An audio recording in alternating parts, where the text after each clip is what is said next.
बाबू बाबू बाबू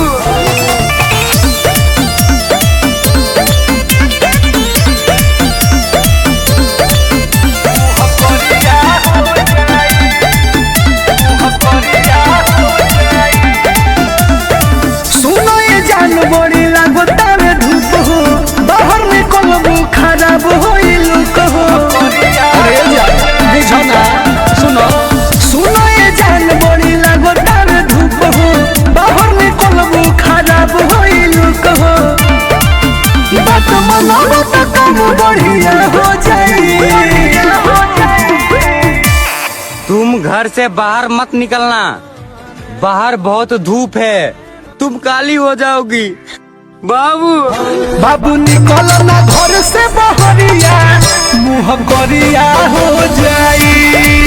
घूमता रोड के एरिया, मुँह करिया हो जाई। बाबू करिया हो जाई।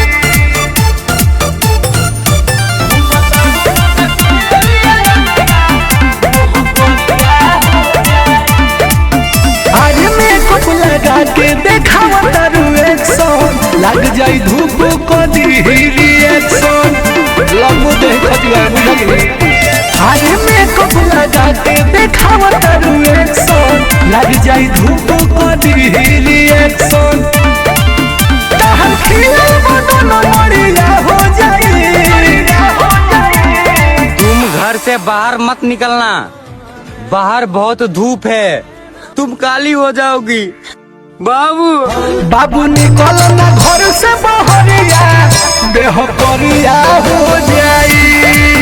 घूमता रोड के एरिया, मुँह करिया हो जाई। बाबू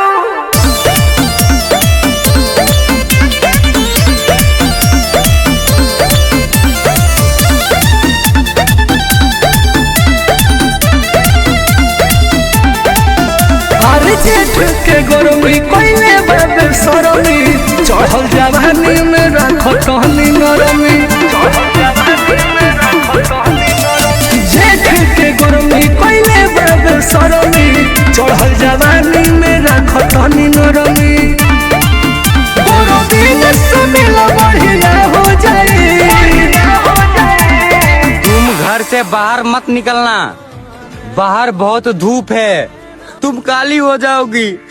बाबू बाबू निकल ना घर से बहरिया, मुँह करिया हो जाई। घूमता